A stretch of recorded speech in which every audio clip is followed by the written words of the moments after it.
an issue called balance, that is the answer to the question, that can help us understand a lot of things about how the nature of manifestation works and what really is our role in relation to the process of finding out we're creators.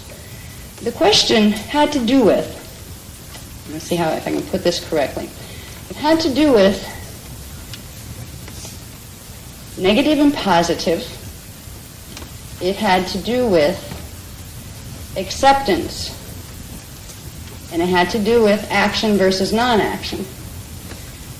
The question had to do with, if one goes into the higher states of consciousness and becomes an ascended master, or how I would put it is at the place where we all are ascended masters, isn't it true there that all polarity is dissolved and there is no preference, is what I understood the question to come to, that we simply learn to accept all things. We simply learn to accept and love all things, because as source, we know that all things are part of us and manifestations of us and take place within us. There is a truth and a fiction to that, all at the same time. As source, as the one source, source is the consciousness that becomes the negative and the positive polarity in electrical charge, that becomes electromagnetism. It is the identity that becomes the force of order and the force of chaos.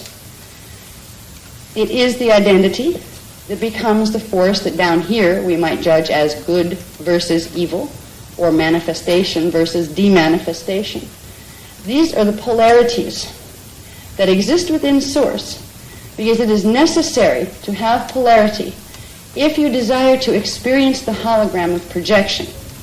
So therefore, Source does allow for and create the negative side of things as well as the positive side of things. When we move into a space of incorporating more of our sourceness, where we get more of that consciousness into our bodies, we do have a different relationship to judgment. The words good and evil don't mean the same things anymore. Evil becomes understood as a state of ignorance and innocence to knowing.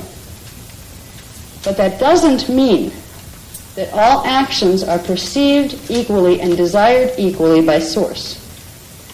Now, if we follow the thought pattern or the idea that Source is a unified field, indeed Source is in its wholeness, Source is a unified field, and therefore is in a state of vibrational harmonization or vibrational co-resonance, which is the feeling we call love, with all things in the universe. And you cannot judge, which is pushing away and separating, and love, which is harmonizing and pulling together, at the same time while you are in polarity.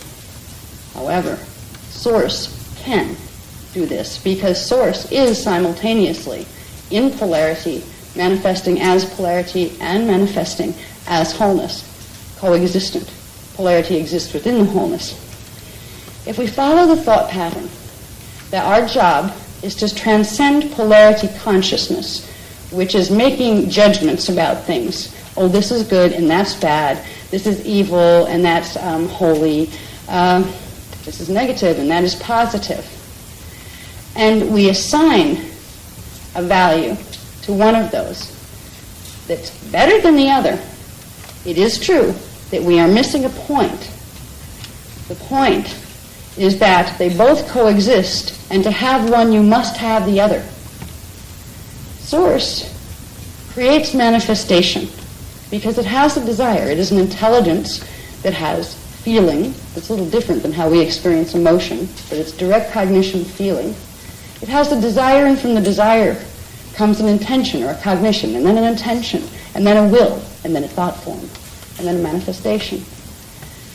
The core desire of why creation takes place is because Source desires to know itself continually and perpetually in as many new ways as it can. Of course, it's all simultaneous, so new and old are kind of like only terms you can experience when you're in the hologram of polarity.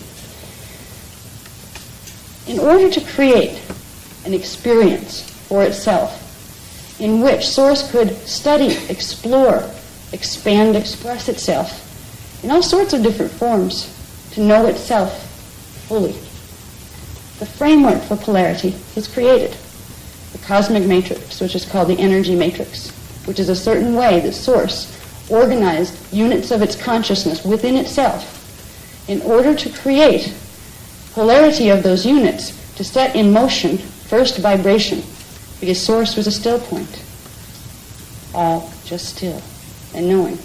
And inside itself, it decided it wanted to know movement, action, individuation, expression in a different form. So in reality fields that are constructed on dimensionalization, Source created a structure for that dimensionalization to occur. It created the structure by sending into opposite electrical charge and magnetic charge. There's something called base electrical and base magnetic, which is force, or the way consciousness of Source interacts with itself. This began the process of creating, or set a template for creating a reality field within itself, almost as if you're sitting there closing your mind and you want to think of, okay, I want to experience this type of thing. So you create a thought form. Well, the whole universal cosmic structure is a thought form of Source that takes place within Source, just like you can close your eyes and make an image in your head. This is how reality is perceived from the Source level. Now, the original intention of Source in creating a polarized universe was to be able to fulfill the experience of expressing and knowing itself in individuation, in many forms. Source is dimensional structure. It is the units of consciousness that form dimensional structure. Source consciousness is the consciousness of the planets, of the galaxies, of every energy force that it's known throughout the galaxies, and of every individual. The time matrix, or the cosmic matrix, you have cosmic matrix and then the smaller time matrix within it, are platforms of consciousness within Source that Source can play and experience itself in all sorts of different types of form and interaction of form. Now, in order to have what we call positive experience, or let's say an experience that creates the feeling of joy and expansion and happiness inside of ourselves, that's what those things look like from down here. When you're in a polarized body, you will, until you bring it to the next level up, experience happiness or sadness, where you're experiencing in separate pieces the wholeness or the totality. When we get to the question of, does Source have a preference? Since Source is both, does that mean Source endorses action that could be perceived as so destructive that it could literally destroy the framework itself? This is where the question of, is it our job to just simply become so much of Source that we have no value judgment at all toward either negative or positive? The answer to that part of the question is yes, that's right. The idea is to acknowledge both exist, to realize that to have one you must have the other, therefore both are essential and necessary. So you do not impose one value that's different from the other on the core condition of creation. You know negative and positive must exist. Particle and antiparticle must exist if you're going to have a holographic experience in which to know yourself as Source. However, that framework of reality, that framework is dependent upon units of consciousness in Source being organized in a specific way. It's a delicate balance of energy particles, of positive energy particles compared to negative energy particles. When I say particles, I'm talking about, we can take it into physics, where we go into the charge, the electrical charge that particles have. Some have a negative electrical charge, some have a positive electrical charge. When we're dealing with Source at that level, up past D15 and past the primal sound fields into expansion, we're dealing with something beyond electromagnetic energy. There it is acknowledged that both polarities are important. Both are equally loved, equally valued, equally intentionally created, with an original intention to be able to experience objectification and externalization. This is where balance becomes the key. Because in the holographic framework, if one or the other side of those things got too far out of balance with the other, you would create a situation within Source where the thought form kind of imploded on itself. In physics terms, that is exactly what particles will do.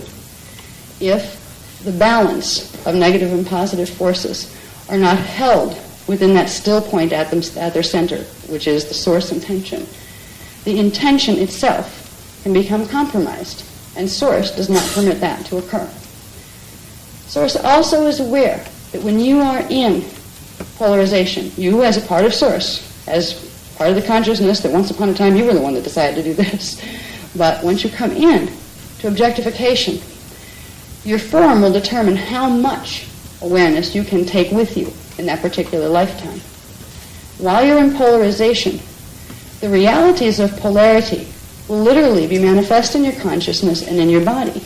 You will have experience of joy, this feels good, pain, this feels not good. You can learn to react to pain in a way where you say simply, oh, this is energy too. And you can go to joy and say, and this is energy too, which takes you into a different space of feeling. It raises the emotional body to a higher level, where you can say, I acknowledge both. You can acknowledge both and choose to stand back from it, which in truth is called denial. Or you can acknowledge both and fully allow them to run through you, both polarities. And when they run through you, when you don't assign a value or push either one of them away, they transmute.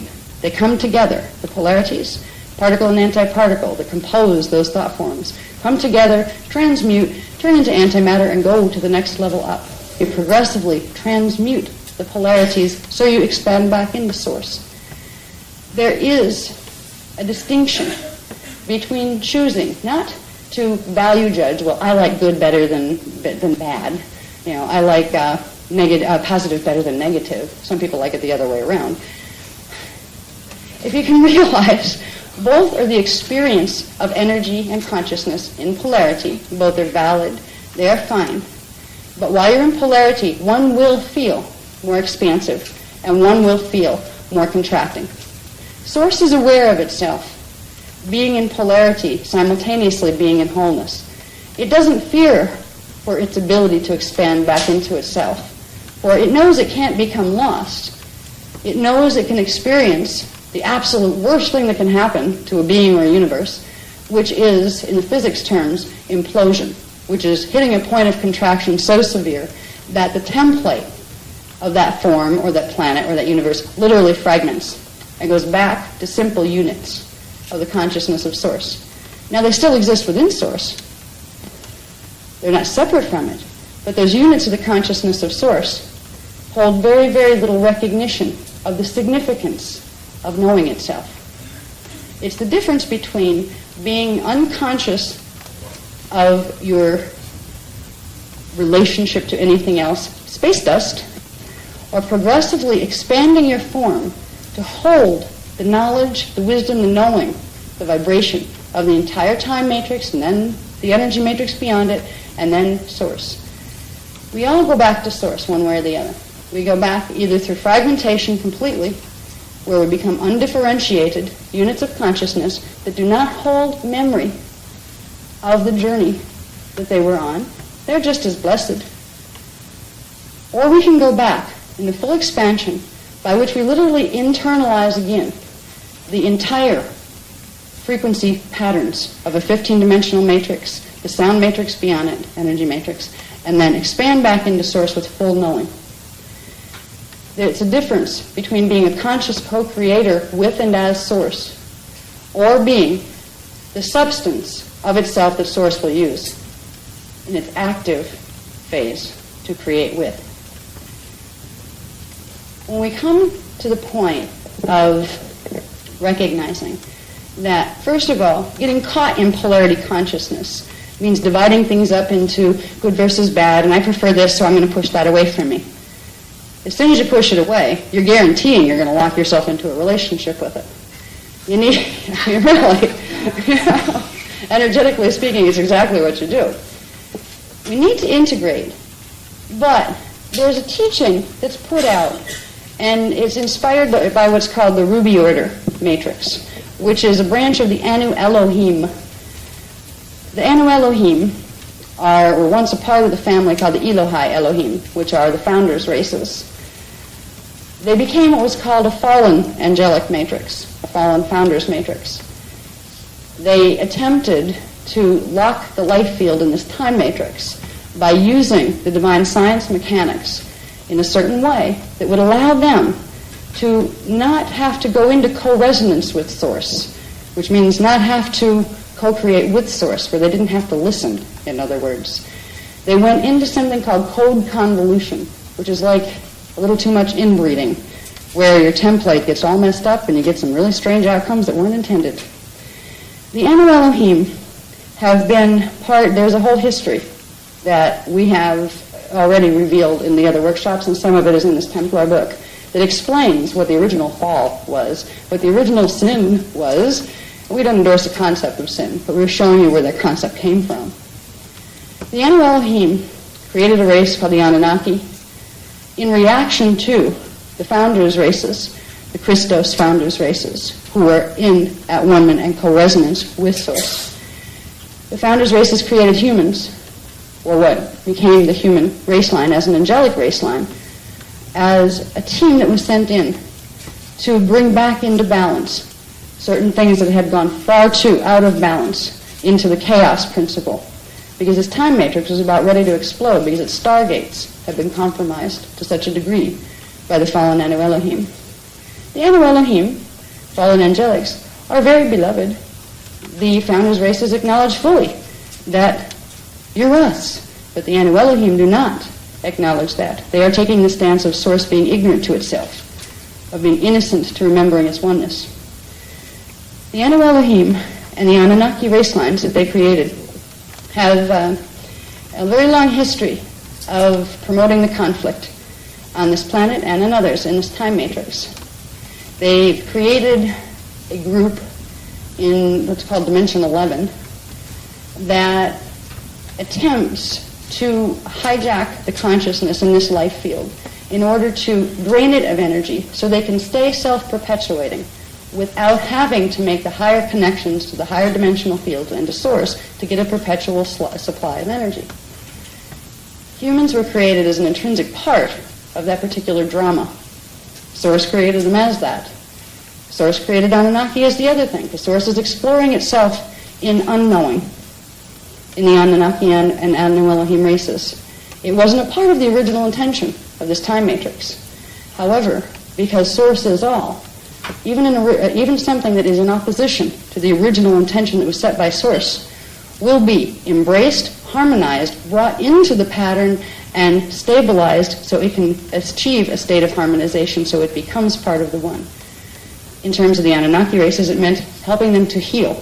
So they had the potentiality of ascension because their destiny would take them back into space dust. They didn't have the templates that would allow them to get out of a time matrix. The Anunnaki races, and this isn't going to be a discussion on the history of the Anunnaki. I've done a lot of that already in other frameworks, in other workshops. And some of it's in that book, and there's more coming out in a book that we have coming out supposedly in November. It was another quick one that my publisher is going to be publishing. It's called The Forbidden Testaments. Forbidden Testaments of something or other. Anyway, they're forbidden. I can't remember. There's so many titles. Yeah, the Forbidden Testaments of Revelation. That was it. They were the original things that were in the several books of what became Revelations in the Bible that talked about in detail all of these type of things. So I don't have to spend, this workshop isn't about that particular book. This is about information we need first. But I brought up the Anunnaki because right now we're in the middle of a situation since 25,500 BC on this planet where there has been a progressive corruption of the teachings of sacred mechanics here in order to get human consciousness to be in a particular position of non-action, where it is tricked into thinking it is behaving like Source and as Source if it simply chooses to do nothing and let the illusion roll on. That is called a state of detachment. It is the opposite of the state of love, which is vibrational harmonization, which is full engaging. We are being tricked using the concept of understanding source, where it is neutral as far as value judgment goes. Both are beloved. Both polarities are beloved and part of the self. However, source is not neutral when it comes to the original intention. To have a time matrix, to have a reality field where both polarities could exist, so that experience could be known.